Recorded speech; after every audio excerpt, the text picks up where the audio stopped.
Everyone, welcome to another Journalist Toolbox training. My name is Mike Reilley, your trainer once again. We're going to work today with Julius.ai, a tool that you can use for data journalism and creating graphics, cleaning up your data, all kinds of different things.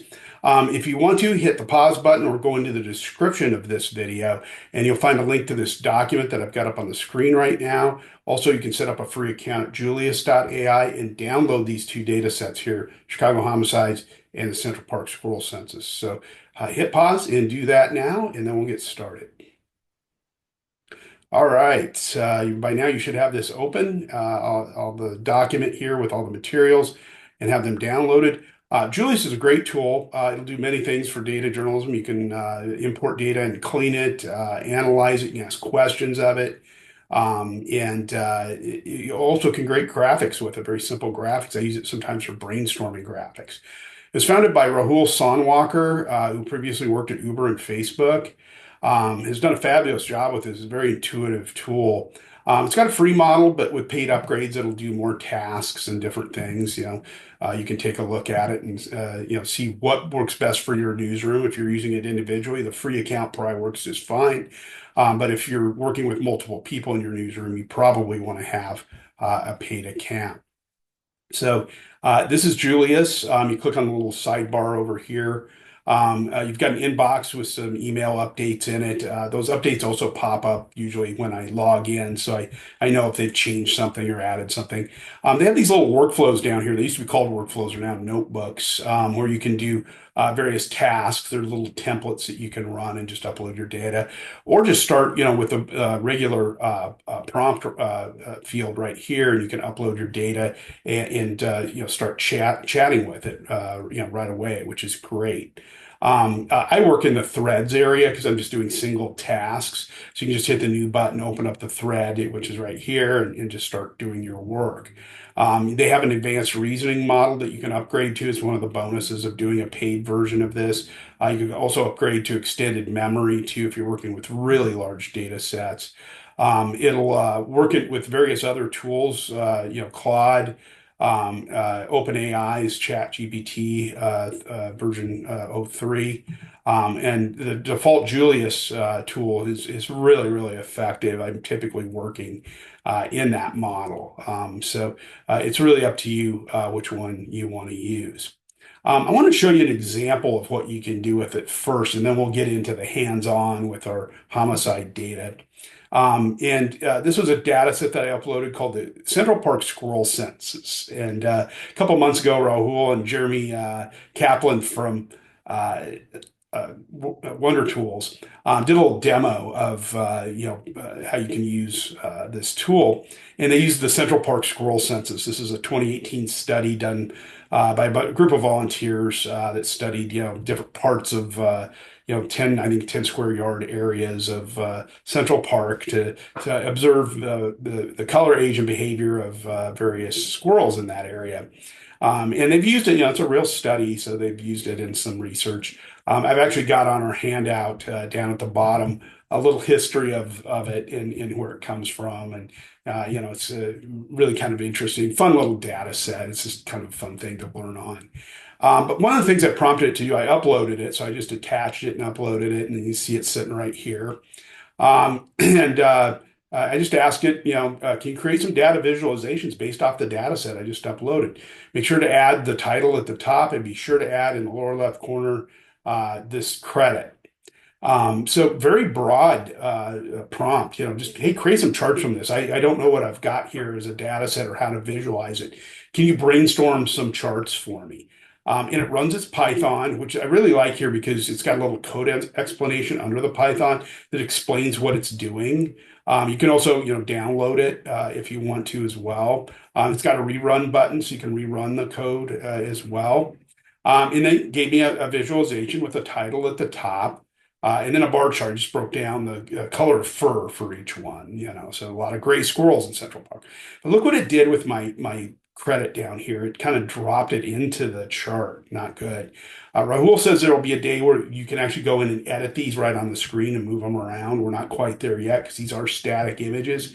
You can download them if you want to. with the download button up here. But down here, it got it right. And what I would do, if it makes an error like this, I just ask it to rerun it and move the credit down to the far lower left corner under the chart. I wasn't specific enough in my original prompt, which sometimes you have to do follow-up prompts to tell it to do it. Here's another example of one. Put a little header at the top, and then my footer at the bottom. And then these are the activities that the schools were doing. Were they foraging, eating, running? You can tell it to change the colors of the charts, all kinds of different things. Here's another one where it kind of ran it up inside of it. So I went through and fixed it, asked it to rerun it and fix them, and it did. Down here, it fixed them. So they're down in the far left corner where they should be. So I just asked it to rerun it. And then you give it the feedback, you give it a thumbs up, thumbs down.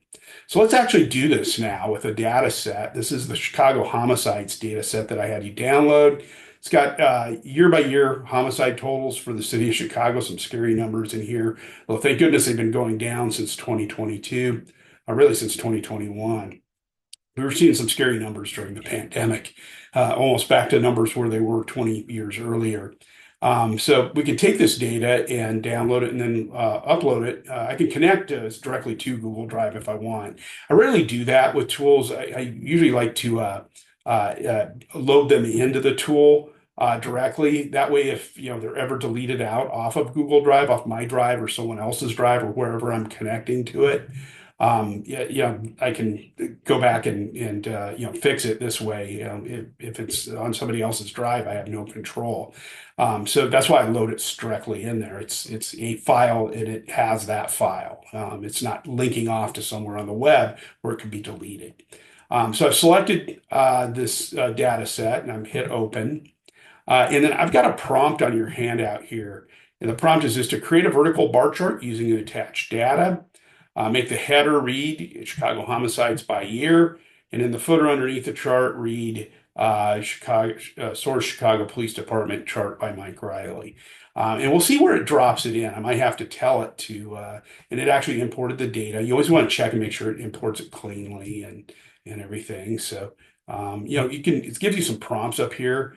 So I can ask it, what are the overall trends for these homicides? I'll just do a little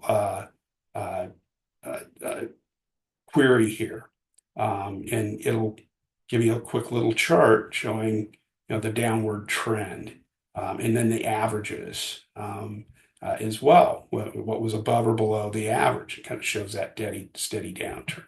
So I'm going to drop my prompt in. It always gives you some defaults up here. Which year had the highest number? You could also ask it down here in the chart prompt bar. Or in the tools prompt bar. And now it's running some Python. You can see it actually running it. Gives me the little code explanation. I can have it show more if I want to, but I'm just going to let it percolate here. And while it's cooking, gave me the chart already. Look at that. Usually takes a little longer. Chicago homicides by year gave me a nice bar chart. But look at this. It cuts me off. It only goes up to 2009. So I'm going to tell it to do it again.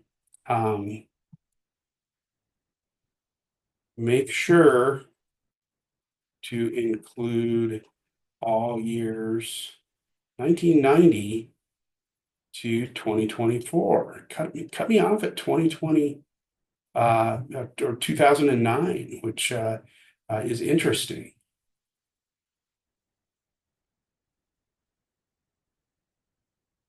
Just read the data.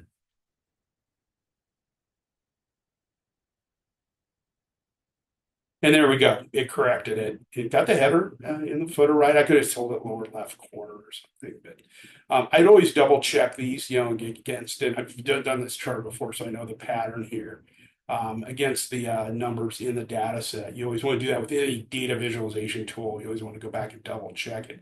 Again, it's not interactive, but I can download the static chart if I wanted the image. So, really handy little tool here for just brainstorming, or if you need a quick and dirty chart like this, it'll do it pretty quickly. It's interesting that it didn't run it fully the first time through. It just stopped at 09. The bar chart I created shows 19. It even told me, And I said, no, I had to go back and correct it and say, no, I want the full amount of data. You have to do that with AI sometimes, it'll misread things. But that's why you double check and you never stop being a journalist. You tell it, hey, no, fix it. I want it this way. And if you give it clear instructions, it'll do what you ask it to do. So anyway, that's Julius. Again, I can go in and ask it what year had the most homicides, which I believe was 1992, and how many were there that year? Now, this is a smaller data set, and I can just look at the chart and kind of tell. But if this were a large city budget or something like that, you could really go in and tear it apart with just these prompts. And remember, it's working off of data that you're loading into it, so it's not going out on the web and pulling something in, things like that. So 1992 at 943 homicides, just pulled it right out of the spreadsheet, which is nice. So you can do this additional analysis with it as well. So I hope you found this useful. This tool and many others can be found on journalisttoolbox.ai website I've operated for the last 29 years. Last 2 years, it's had more of an AI focus to it. You can open up any of these pages and find links to tools with short descriptions of them, short training videos that run about 5 to 15 minutes long. You're watching one right now. And you can get caught up very quickly on how to use a new tool that way because most of them have an exercise built into them. On the lower right rail here, we have a custom GPT, the link to all of our YouTube videos, which we have more than 130 up there now, and our newsletter, which comes out every other Tuesday morning, usually around 8 a.m. Eastern time, focuses on a specific tool or specific task. Usually about a 5-minute read. Some of them have training videos with them. Short collection of links down here that might be of interest to you as a journalist. It's free, but you can donate if you like. And also our custom GPT that I built in Chat GPT. You can go in and ask, it's trained on data from Journalist Toolbox. You can go in and ask it various questions, what are some really good tools for building images or whatever? And I give you some sample prompts here.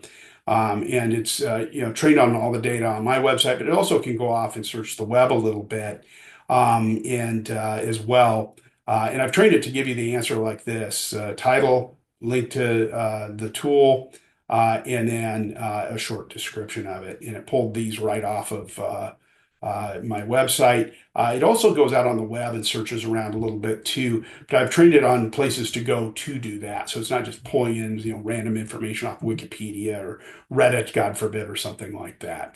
So I hope you found this training useful. Make sure you take advantage of using Julius' fabulous tool that'll do a lot more than just what I was able to show you in this short training video. So take advantage of it. A really great tool. Thanks and take care, and we'll see you on the next video.